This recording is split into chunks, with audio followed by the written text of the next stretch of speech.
Welcome to another exciting episode of Humanity 8.0, a podcast where we talk about our post-truth present and our transhuman future, with the aim of sketching out the outlines of what awaits us in the years and the decades ahead of us. This podcast is brought to you by Rokos. Companies with limited IT budgets and personnel can now get the same cybersecurity protection as big enterprises. Rokos' Secure Access Service Edge, SASE solution, with zero trust, provides enterprise-grade comprehensive cybersecurity so that you can focus on your business. For more, please visit www.rokos.com. That's ROQOS.com. And now, here's your host, Dr. Ahmed Bouzid, founder and CEO of Witlingo. The downstream effects of this, right, would mean a completely different social order. Exactly. Yeah. And so the thing is, you got to start thinking about that, whether that social order is actually what you want, right? You have to be, in this respect, I really always think, be careful what you wish for, because you could get the magic bullet that stops aging. Yep. Fine, you could do that, but then look what happens to society as a result. Right, exactly.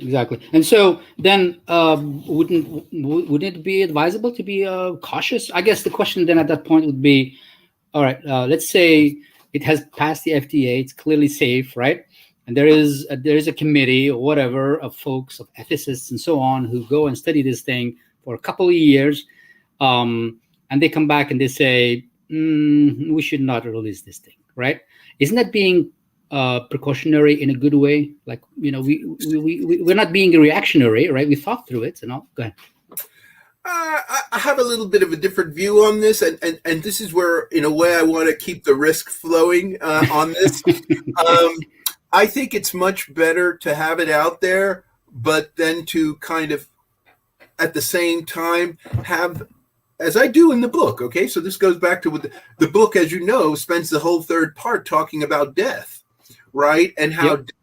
That's the most interesting. That's for me. That's the most interesting part. By the way, and see, this is the thing. At the moment, because people live finite lives, and because we can't stop aging, and all of that, right? Death has a real ontological significance with regard to anchoring meaning in human life. Exactly. Okay? Yep. And once death is off the table in that way, then there's an open question about where does the meaning come from. Exactly. And then death might get put back in as something that becomes not inevitable, but obligatory. Okay? In other words, it takes on a kind of moral idea, because in a sense, you might start to think that, just because you have the opportunity to live forever because of this gene therapy, it doesn't follow you ought to do it. So now the issue about suicide, right? In a way, death suicide becomes the form of death, right? That then takes on a very strong moral character to it, and poses, as it were, a question to those people who do want to live forever. Should you be living forever? See, we've never really had to ask that question before, but I think with this kind of transhumanist gene therapy that keeps people alive forever, it then becomes suicide becomes a serious talking point in society, a moral question that some people might want to argue is obligatory. And you see, that's the way I would say that we can start, in a way, reinventing a kind of moral backbone for a society which otherwise might slide into a position where people just get whatever they want. You get this kind of hedonistic, because transhumanism could slide into that, right? Where I don't see any other way, right? Either you do what what you just said, or you become a hedonist and you live because of the pleasure of it. Exactly, and it becomes completely selfish. And I think that there is a serious moral complaint to raise against transhumanism in its current conception because of this hedonism. That is one of the things that people, and of course, because of the people who tend to be transhumanists, right? Rich white males, the typical people who are always hogging up the space anyway, right? Transhumanism is like, that in steroids. So we really do need to reground the moral order. It'll be a very intellectually interesting challenge, actually, but that's kind of where I would go with this. So suicide gets squarely put on the table. And this then raises issues about what does dying mean exactly, and how does it occur? And of course, when we start talking about uploading minds into machines and the possibility of digital immortality, which I talk a bit about in the book as well, right? Then we, death looks different, right? It's not just dying, but then there is where the aftermath of death, and how one conceptualizes that, and as and already, or it could be that since they've developed technology to just put you on ice, so to speak, right? And so you need to take a break for a couple hundred years and maybe come back later on or whatever, right? So it just opens up all kinds of things where you have new kinds of negotiations, right? I think to have that, because I want to draw a distinction between two kinds of ways one can think about what you just said. I think one way which transhumanists love thinking about is cryonics. Right, right, cryonics. This is this kind of 1950s B movie approach to immortality, right? where they put you in the deep freeze and the pods, right? And then they wait till somebody is ready to cure your disease or something, and then boom, you get you get oven ready, and I have to say, the thing I find that's kind of funny about cryonics. It's a bit like a blockchain in the sense that if everybody really got into this, all the energy in the planet would be used up, right? Because basically cryonics is air-conditioned cemetery, right? And it's really important in terms of energy consumption that there aren't that many people doing it. Well, so a transhumanist will just say, we'll solve that problem too. Come on. Oh, they will. No, Elon Musk will rent the moon out and put cryonic pods on it. It's very hard to argue when somebody says everything can be done. Right. Well, no, but I do think that there is. So I don't believe cryonics is really on the. To be honest, I don't really think it's on the cards. I know a lot of transhumanists they really put their money behind this stuff. I don't believe this is one of the. I actually take the digital uploading of the mind a much more serious proposition, and I think a lot. And the reason why I say that is because. See, now here's an interest. This is where the history of science and technology really comes to shape our self-understanding. I think the more that we have come, especially with the computer revolution after World War II, the more that we have come to imagine consciousness as streams of information, right? I think the easier it becomes for people to accept the idea. Which, kind of like what Elon Musk is doing with Neuralink, where there's some sense in which, you kind of imagine that there is some recoding of whatever is happening in your brain in the computer, right? And that then becomes the translation. Now that obviously that presupposes that you think that consciousness is a form of structured information, basically. But guys like Kurzweil and the cosmologist Max Tegmark at MIT, there are a whole lot of people. It's increasingly popular kind of view, and if you end up believing that, then you can de facto say, yes, my consciousness is now in the machine, right? Yeah. The more we get involved with brain emulations and stuff like that, the more this is going to become a kind of plausible scenario. Just like we have made it, let's say from the period of the, let's say roughly 17th, 18th century to the 19th, 20th century, we've made a kind of transition in our thinking of consciousness from thinking of it as a spiritual entity to thinking of it as mental. In some sense, that psychology studies, right, which has a kind of more a somewhat clearer rootedness in the brain, emergent property of the biological. Yeah, exactly. You see, and so now we're entering a kind of new transformation of mind, where information then becomes kind of the lingua franca, and as we get more used to that. Then it seems to me the idea of digital upload will have a kind of plausibility as being a way in which the mind continues from one form of embodiment, the brain, into another form of embodiment, right, the silicon computer. Yeah, the only thing there, the delta between the two, is that you can replicate the ones and zeros in different kinds of places. You can have the exact same in multiple places, whereas the body, your brain, is a historical thing that started at some point and is on one thing, right?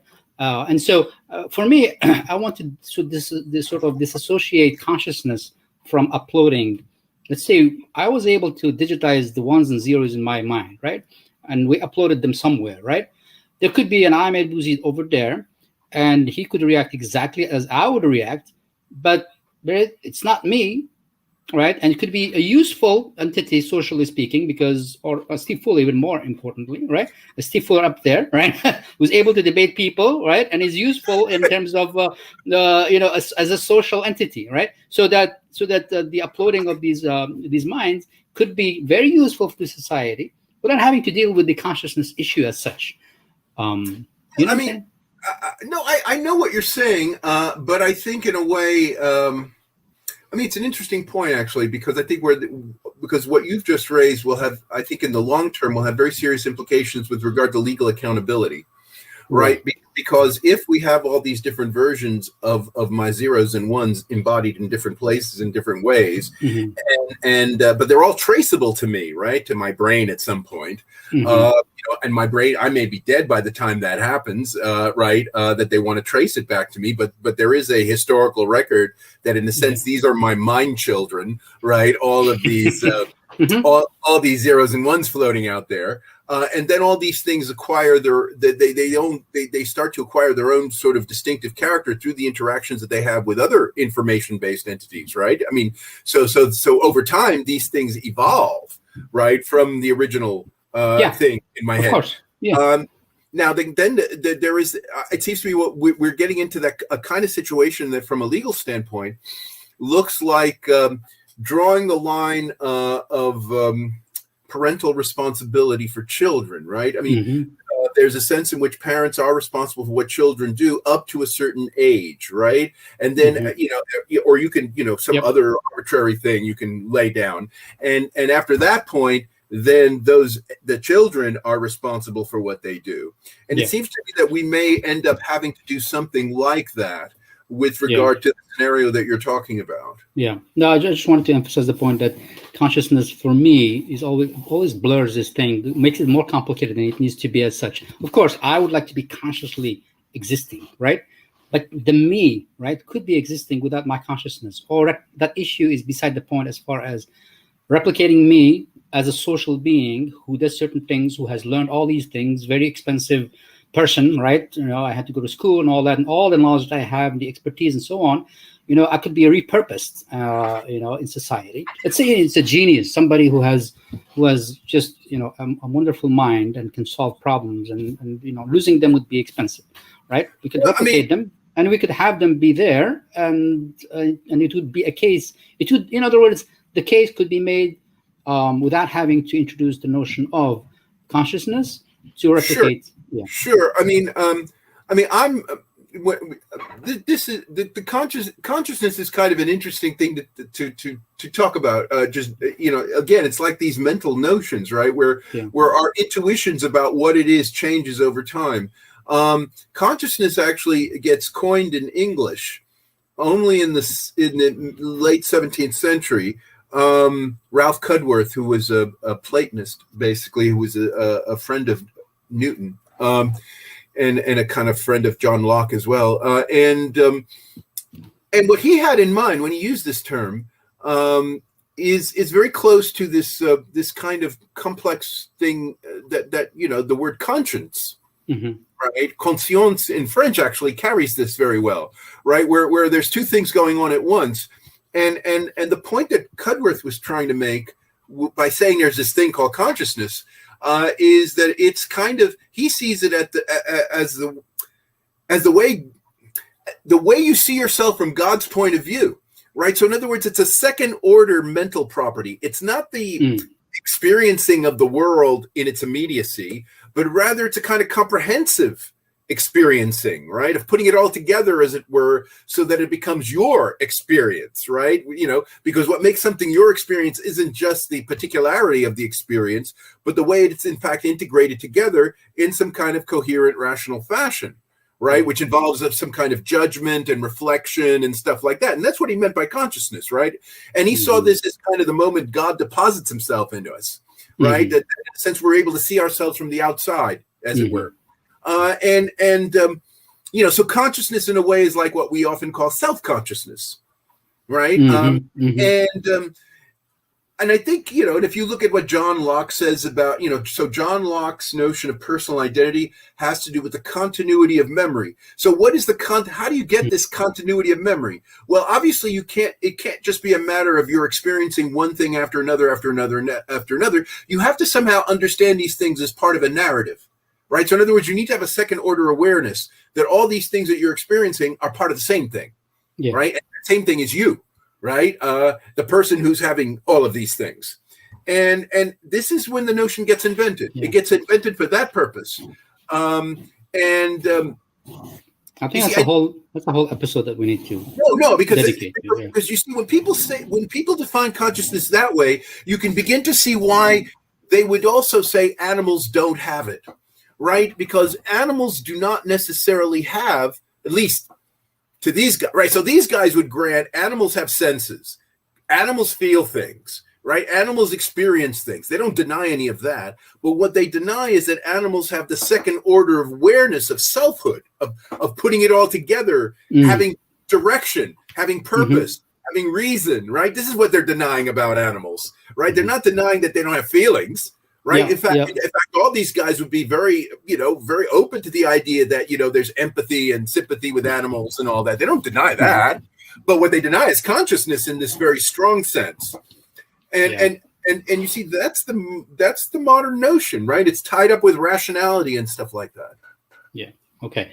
Sorry to go on at such length about that, but it's very. Well, let's go on to number 4, which is my favorite section. On strategy, right? So in The House of the Dead, Dostoevsky writes, and I quote, "Man is a creature that can get accustomed to anything." And I think that is the best definition of him. Okay. End of quote. Personally, I have seen enough of life to totally agree with that insight, that man can get used to anything, right? So that is why I believe that the biggest threats to transhumanism's project are not the skeptics or the forces of intellectual or moralizing pushback as such, but basic political and economic realities. For example, given the current political situation in the US, where we have a political party denying basic facts and science and a substantial portion of the electorate behind it, how can transhumanism hope to take the fruits of its products beyond the lab? At some point, laws and regulations have to be put in place if the output of transhumanism is to go mainstream. Let's say a new gene, so this is what I was referring to before. Let's say a new gene therapy is developed that doubles the healthy lifetime of human beings, right? Now, the therapy needs to be approved by the FDA. Now, I can assure you that if the Democrats adopt a position to be in favor of this therapy, the Republicans will just say no. We are on the other side, just because, right? Doesn't matter, right? In other words, it feels to me that transhumanism is adopting the attitude of the naive entrepreneur who strongly believes that the product that they are building, who strongly believe that in the product that they believe in the product that they're building with such an attitude that build it and they will come, right? Yeah. So they say build it and they will come, right? And real life is very rarely like that. So, question to you is there work? Maybe you know this more than I do. Is there work being done at the strategic level to ensure that the political landscape, if the transhuman product, yields its fruits, will be able to deliver to the mainstream what it is doing now in the lab? Are they doing things like saying, okay, we need to make sure that when we are rolling this thing out, right, that it will be received in a way where it doesn't just get tossed around in the political in the political landscape and people are opposing to it and it gets stalled. I mean, this point, Ivan Zoltan, right? His name. Yeah, I was going to start talking about him in this context. Yeah, exactly. Yeah. Go ahead. Yeah, Zoltan Istvan, who ran for president in the Transhumanist Party, invented the Transhumanist Party in 2016. This was kind of what he was doing, right? I mean, he was I don't think he ever thought he was going to win the election, but what he succeeded very much in doing was to get transhumanist issues discussed in television, radio, very ordinary settings where he's and he was usually traveling under a libertarian banner to do that, because that's kind of the easy way of course. To appeal. He ran as a Republican, right? Yeah. Well, he ran as a Republican. Yeah. I mean, but he was actually smart. He was almost considered to be the libertarian vice presidential candidate. He was interviewed for that post. I mean, but the point was he was doing this kind of thing, and which I think is very important, which is basically a kind of culture crusade for transhumanism, whereby you don't make transhumanism seem crazy or science fiction-y in a negative sense, but rather you make it sound like something that you already always wanted, right? And it's something that in a way is just a natural extension of your ordinary kind of concerns and desires as a human being. And Zoltan was actually very good at doing that kind of thing. So very regular, ordinary folks across the United States, were kind of buying into this and listening to it. I mean, to be honest with you, I was very impressed. I mean, but I think the problem he ran into, I mean, beyond the fact, that it was obviously going to be just a fringe from a political standpoint, was that he got no support from the transhumanist community, right? I mean, that is to say, from the from the sort of, like from the intellectual side of the transhumanist community, right? From the people who write books and talk about this. I mean, Ray Kurzweil and guys like this weren't endorsing him. Okay. What do you think that is the case? Because I think transhumanists don't have a sound political bone in their body except for Zoltan. I mean, I think most of these people just don't, they can't get out of the starting gate with regard to politics. Right. And that's why you see, many of these people are actually very smart and they have very good ideas. I don't want to take that away from them, but it is very cultish. And Zoltan broke away from that immediately. Yeah. And that's admirable. Here's the thing though, right? Knowing that, the Senate today is 50-50, right? Literally 50-50, right? With the vice president, breaking the tie when we can pull all the Democrats together, right? And so it would be nice if we could get a couple of more senators, right? Assuming that you agree with me and then the transhumanists agree with me that, the party that is pro-science is the Democratic Party, and those guys, the other side, is really a reactionary anti-science, right? And I believe that strongly, right? Nobody can convince me that it's not the case. Meaning, the transhumanists, to promote their mission, could do something very simple, which is, let's back the party, right? The Democratic Party, who will be more receptive to what we're saying, right? Let's put our money and let's put our, to push, because this is about politics, not about convincing anyone about anything. Just power, right? If you have the power to do something, right, then your agenda will move forward. I attended this YouTube thing on Sunday, right, where there was discussion and all that, and I was on YouTube and I was chatting away, and I was just throwing bombs at them in the following sense. It's like, guys, right? Tell me how we're gonna make this thing become real, right? And it was all about consensus, about let's not judge anyone. Let's just go into the middle. Right, let's make sure that everybody is in the tent. Very, very, very naive kind of things. This is about power, can we shift the power just 2, 4, 5 seats in the Senate so we can start moving forward and pushing the scientific agenda and the transhumanist agenda? So that's for me where I see the transhumanist party not thinking politically in a very concrete way. I think I agree with you that I agree with you. Something along at that level would need to be done.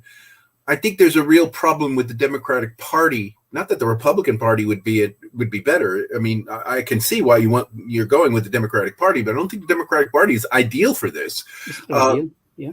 Because the Democratic Party, I mean, look, I think what you would want, ideally, is for the people who think of themselves as radical thinkers in the Democratic Party to take on board transhumanism. because I don't think mainstream Democratic politicians are going to really be very attracted by this. In fact, they might even find it vaguely threatening to their key constituencies. You see, because this is a problem. I think, transhumanism, in a way, is at least rhetorically mobilizing the power of big science and big technology. Okay, and I think that by itself sends red flags to a lot of Democrats who are worried about the implications of big business getting involved, and just like the Democrats who are against big tech, right? Yeah. That's fine. I mean, that's how it should be. Meaning, there is a difference between a party that says no, the climate change and no facts, and we don't believe in facts and all that, and another one that engages. Go ahead. I don't think that's going to. I think the problem with transhumanism isn't that it's science and technology based. I think it's the power issue that is really the barrier. I think at the moment, the way American politics is configured, you basically have establishment and anti-establishment, and the anti-establishment on both parties have it. So again, with the big tech stuff, the opponents of big tech are basically the radicals on the right and the left, and they can agree on that. And I'm saying, where is transhumanism in that? Because transhumanism, in a sense, kind of goes along with big tech. I mean, in a sense, it at least that's the way it sort of looks, right? It sort of looks like it kind of likes that big, an idea of science and technology kind of running everything. And I think that really offends the populist sensibility, right, of the left and the right. And I think that's the main public relations problem that you're going to have to overturn. Yeah. Well, I mean, if folks who are politically savvy, and the folks who are on that YouTube thing were politically savvy to a certain extent, don't go around talking about transhumanism and all that. They talk about problems that they're solving. Like one of them, they wanted to extend the life of their dog for a couple of more years, right? All right. So you can see where lots of folks, especially in the US, do people win elections on that? No, I'm telling you, right? No, all I'm saying is, if you just talk about the issues themselves, right? Making our life, curing certain diseases, right? All right. And giving money to the to all these folks who are working on these cures, right? That's pushing, that's going around, and that's transhumanism in a way, right? A lot of that is transhumanism, but not with the flag and of I am a transhumanist, right? So I'm saying the actual. Just make sure you don't talk about Bill Gates, because he's a tricky guy. No, I'm saying, you see, there's a lot of tripwires on this. Right, so, you have to be smart. You want to cure diseases? You're going to be putting a silicon chip in me, chump. I'm not going to do that. Keep Bill Gates away from this. That's why political savviness is important. Like what you say and how you say it and how you present it is important, right? You can go around talking about chips, right? That's just going to trigger people's, basic. Well, the problem of it is that people that these issues, right, that are related to transhumanism, as you rightly say. Before people hear anything about transhumanism, they already have some associations, right, that are a bit diabolical. Well, I mean, it's like socialism, right? It's like socialism. I mean, this is a socialist. United States is a socialist state, period, right? There's Social Security and all. There's all kinds of. Runs the whole thing. The Great Reset. Hey, I know where you're coming from, guy. Oh yeah, Davos. Where's George Soros? Where's George Soros? Right, exactly. Well, I mean, the thing is we cannot say, hey, we need to stop talking about socialism. Without having to say the word socialism, right? You can talk about the issues that concern socialism. The same thing is with transhumanism. You can talk about. You just need to be smart about how you approach, and you have to be politically savvy. No, I really think it's hard to get out of the starting gate on this. Really? Look, here's my view to you about this, about how exactly we are going to be doubling life. Because, like I said before, I think all this stuff will happen eventually. Yeah. But my guess is it's not going to happen in America. And it's not going to happen in Europe. Not in America. It's going to happen in China. It is. Of course. And when it happens in China, it will. Then people will reorient and will think about this in a totally different way. Yeah. And it'll be a matter of national security. That's No, I'm serious, guy. No, I agree. It's not going to be about your dog or anything. It's not going to be about extending the lifespan of your dog. It's going to be up there with cyber attacks and stuff like that. Yes. No, absolutely. No, that's probably exactly how it will unfold, Yeah. So you just got to wait for China to do it first, and then we'll step into gear. I'm glad you clarified that for me, because it is true. That's exactly how it's going to happen, because those guys, they want to be superpower number one. Period. That's it. They're ethics-free zone. They don't have to worry about accountability. They don't have to worry about any of this shit that we have to worry about. Exactly. I'm glad, because it's very similar to the atomic bomb, right? As soon as one power got it, the other power needed to get it, no matter what. There were no qualms or debates or committees or ethics and all that. It was just, you need to get it. Well, this is the thing, right? When Einstein got word that they were trying to do it in Germany, he calls up FDR and say, "Hey, guy, we got to get our act together." Boom, Manhattan Project. It happened. Beautiful. The Manhattan Project happened. That's for sure. No, so we just need to get some better intelligence on what's going on in China, because we don't know what the hell's going on there. This is the main problem. That's true. Yeah. And I think I guarantee you they're working on it. That's for sure. Oh, of course they are. I guarantee you that. It's just we don't know how advanced they are. We don't know, in a sense, we don't know how big and how impending this is, right?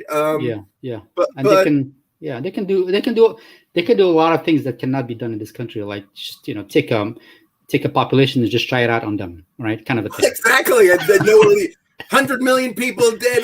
Who's going to even notice? On that note, this was a lot of fun, Steve. Yeah. And we just barely touched the surface. In a sort of Dr. Strangelove way. Yeah. I got to watch that movie again. I haven't. Oh, it's a great movie. One of the best. No, I've watched it a long time ago. I mean, 10 to 15 I have years my students watch it. I do a course called Sociology of End Times. Oh. Yeah, and I have them watch it. It's a great movie, and it puts you in the right frame of mind. It's one of the best. It's a classic. Let me ask you: Do you guys in your university, do you have your classes like virtual? Can people attend virtually? Are you like expanding so that you can make some more money by having more people attend? Not at the moment. I mean, what we do is. So all my lectures, I've always recorded my lectures audio, but now we record them video, and they kind of look like what's going on now. Mm-hmm. And then I put them online for the students who can't make it on the day in which it's delivered. Yeah. Mm-hmm. But the problem is you need a password to get access to them, university password. Right. But for particulars, because sometimes people ask me about particular things I might have given lectures on to my students, and I can just send them. Yeah. Well, no, what I was thinking is, the university, we're talking about the university, right? They have all this material that they're recording right now. I think they can monetize it by opening it up for folks who would love to hear what Steve Fuller has to say. So, I mean, it's a little tricky. It's a little tricky. I mean, I have no problem with that. So if I were the one making the decision, I'd say yes. Yeah. But there's some quite complicated legal things that have to do with unions and things like that that make it harder than you might think. Yeah. Well, I mean, they're leaving a lot of money on the table. I'm talking to David Farrow, who's the dean of a college, right? And I'm trying to push him to, broaden his mind and make some more money doing it because they have people who are teaching stuff, and it could be all around the world, right? All around the world, people. Sure, but they have all these. These Coursera and all these kinds of right. But if you want an actual degree from an accredited university, right, there's value to that. People still want to do that, right? And universities are actually offering pure online classes, and you get a degree, like the University of Texas in Austin. MIT does it. All kinds of places do. Exactly, and like a whole year of classes that you take. Yeah. Anyway, I'm just thinking that we were talking yesterday about the university. This feels to me like this is a low-hanging fruit for making more money and just moving towards something that's closer to the future of, I think, education. I mean, I think you could probably do it as a strategy for extending the reach of a particular university. I think you would get into trouble if you started marketing the stuff at other universities. So like, I see. So Pharaoh's what? Weber State in Utah. Weber, yeah. And so, he couldn't like be selling this stuff to other neighboring universities. He'd have to sell it to what would be basically an expanded version of his natural market. Yeah, well, he could. For me, my approach was there's a whole world out there, people in India and people in Bangladesh and people in whatever, right? And they would love to take the degree from their home without having to travel over here. And I know, but there are even that is a little tricky too. Because you basically you're ruining the domestic academic ecology. Okay. Good point. These guys have a hard enough time maintaining their universities. And now you're going to obliterate them with these online. Well, those universities are usually, government financed, right? Well, that's another. A lot of them are government financed. But they're under pressure, just like we all are, to justify our existence. True. So the last thing they need is market competition from foreigners. Anyway, well, thank you so much, Professor Steve Fuller. This was fun. We'll do it again. Yes, indeed. Your book is just this is an amazing book. To be honest with you, I think it needs to be translated. Yes, there it is, Chinese. folks. Listen to this, man. Yeah, Chinese. That's right. As if they don't already have enough ideas. This is a wonderful book. Very readable. I enjoyed it. I think there are like 1,500 things I want to tell you about your book and so forth, but it's going to be fodder for many, many conversations to come. Okay. Sure. Thank you so much. Okay. Take care. Good to see you again. Bye-bye. You've been listening to Humanity 8.0 with your host, Dr. Ahmed Bouzid, founder and CEO of Witlingo. Brought to you by Rokos. Thanks for listening.